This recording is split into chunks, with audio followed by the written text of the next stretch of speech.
Offer offer offer SK enterprises घेऊन आले आहेत कॉपर वॉटर प्युरिफायर फक्त 3,999 रुपये तसेच जुने द्या आणि नवीन घेऊन जा। त्याचबरोबर महालक्ष्मी आटा चक्की फक्त 11,999 रुपये।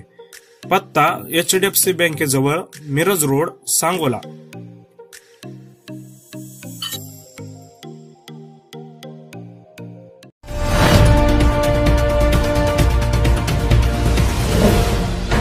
मानदूत एक्सप्रेस, आवाज जनसामान्यांचा। खासदार शरदचंद्र पवार यांचा निरोप। डॉक्टर अनिकेत देशमुख थेट बारामतीच्या गोविंद बागेत।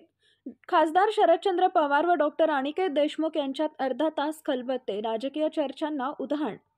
देशाचे माजी कृषी मंत्री शरदचंद्र पवार यांनी स्वर्गीय डॉक्टर भाई गणपतराव देशमुख यांचे नातू व 2019चे सांगोला विधानसभा मतदारसंघाचे शेतकरी कामगार पक्षाचे उमेदवार डॉक्टर अनिकेत देशमुख यांच्याकडून येणाऱ्या माढा लोकसभा व सांगोला विधानसभा मतदारसंघातील राजकीय घडामोडींविषयी मत जाणून घेत येणाऱ्या निवडणुकीमधील राजकीय चक्रव्यूहाबद्दल चर्चा केली। या भेटीबाबत मोठी गुप्तता पाळण्यात आली होती, मात्र फोटो व्हायरल झाल्यानंतर तालुक्यात मोठी खळबळ उडाली आहे। यावेळी खासदार शरदचंद्र पवार यांनी महाविकास आघाडीकडून उमेदवारीविषयी चाचपणी केली असल्याच्या चर्चांना सांगोला तालुक्यात उधाण आलंय। यावेळी पंढरपूरचे युवा नेते अभिजित पाटील उपस्थित होते। या अनपेक्षित भेटीमुळे सांगोल्याच्या राजकारणात पुन्हा एकदा पवार आणि देशमुख समीकरणाची चर्चा सुरू झाली आहे। स्वर्गीय आबासाहेबांच्या पश्चात डॉक्टर अनिकेत देशमुख हे त्यांच्या पावलावर पाऊल ठेवत समाजकारण करत असून या भेटीमागे नक्की काय घडलं याची सांगोला तालुक्यात उत्सुकता लागून राहिली आहे।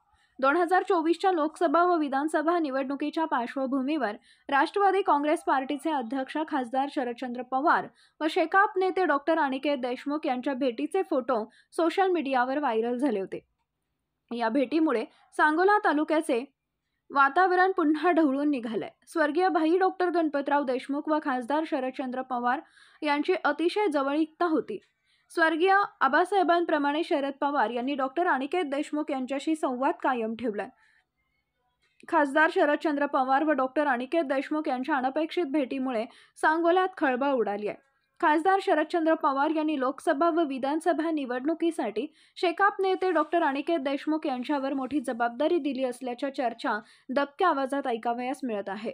कोणती जबाबदारी दिली हे मात्र येणाऱ्या काळातच समजणार असून डॉक्टर अनिकेत देशमुख यांची भूमिका मात्र गुलदस्त्यात आहे। 2019च्या निवडणुकीमध्ये स्वर्गीय भाई गणपतराव देशमुख यांनी विधानसभा निवडणूक वयोमानाचे कारण पुढे करत लढवण्यास नकार दिला होता।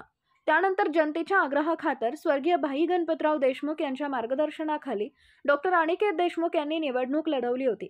त्यावेळी त्यांचा अल्पशा मताने पराभव झाला होता। त्यानंतर त्यांनी स्वर्गीय आबासाहेबांच्या सल्ल्यानुसार स्वतःच्या शिक्षणाकडे लक्ष दिलं होतं। सध्या शिक्षण पूर्ण झाल्यामुळे डॉक्टर अनिकेत देशमुख यांनी सांगोला तालुक्यात आबासाहेबांच्या जुन्या व विश्वासू कार्यकर्त्यांच्या भेटीकडे कल दिलाय। कार्यकर्त्यांच्या सुखदुःखात सहभागी होत आहेत। आबासाहेबांचा नातू आला, भेटला या एकाच भावनेने शेकापचे एकनिष्ठ कार्यकर्ते, महिला भगिनी आनंदून जात आहेत। आबासाहेबांच्या पश्चात डॉक्टर अनिकेत देशमुख हे सोलापूर येथे वैद्यकीय सेवा बजावत पायाला भिंगरी बांधत सर्वसामान्य नागरिकांच्या सुखदुःखात सहभागी होते। आबासाहेब यांच्या शिकवणीनुसार डॉक्टर देशमुख हे पुरोगामी विचार तेवत ठेवून गोरगरिबांचे प्रश्न सोडवण्यास भर देत आहेत। त्याचप्रमाणे सध्या ते जुन्या व नवीन कार्यकर्त्यांची योग्य सांगड घालत असून डॉक्टर अनिकेत देशमुख येणाऱ्या विधानसभा निवडणुकीची प्रतिक्रिया जरी देत नसले तरी 2024 निवडणुकीत त्यांची भूमिका महत्त्वाची ठरणार आहे।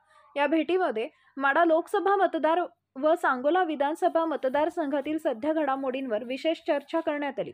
शरदचंद्र पवार व डॉक्टर अनिकेत देशमुख यांची भेट निवडणुकीच्या अनुषंगाने झाली असली तरी या दोघांमध्ये सुमारे अर्धा तास बंद खोलीमध्ये चर्चा झाली आहे। शिक्षणानंतर डॉक्टर अनिकेत देशमुख हे सध्या राजकारणात सक्रिय झाले, त्यामुळे दोघांच्या भेटीत नक्की काय चर्चा झाली याबाबत अनेक तर्कवितर्क लावले जातात। लोकसभा आणि विधानसभा निवडणुकीच्या धर्तीवर खासदार शरदचंद्र पवार आणि डॉक्टर अनिकेत देशमुख यांची भेट झाल्याने निवडणुकीसाठी भविष्यातील राजकीय गणित काय असणार याकडे साऱ्यांचं लक्ष लागून राहिलंय। यावेळी डॉक्टर अनिकेत देशमुख यांच्याशी संपर्क साधला असता ते म्हणाले की आगामी लोकसभा आणि विधानसभा निवडणुकीच्या पार्श्वभूमीवर राष्ट्रवादीचे अध्यक्ष खासदार शरद पवार यांनी भेटण्यास सांगितले होते। त्या अनुषंगाने पवार यांची बारामती येथे भेट घेतली आहे। भेटीमध्ये राजकीय चर्चा झाली, पण ती सांगणे योग्य नाही। राजकारणात काही गोष्टी स्पष्ट सांगता येत नसतात असे सांगत माझे आजोबा स्वर्गीय भाई गणपतराव देशमुख यांनी आयुष्यभर जनतेची निस्वार्थ सेवा केली. जनतेला ते आपले सर्व काही समजत राहिले. त्या पद्धतीने जनतेलाच मी माझा पक्ष मांडला असून येणाऱ्या काळात सर्वसामान्य जनतेसाठी मी निस्वार्थी काम करणार आहे. महाविकास आघाडी म्हणून आम्ही लोकसभा आणि विधानसभा निवडणूक लढवणार आहोत. आबासाहेबांच्या पश्चात येणाऱ्या निवडणुकीत शेकापचाच आमदार असेल असंही त्यांनी शेवटी सांगितलं आहे.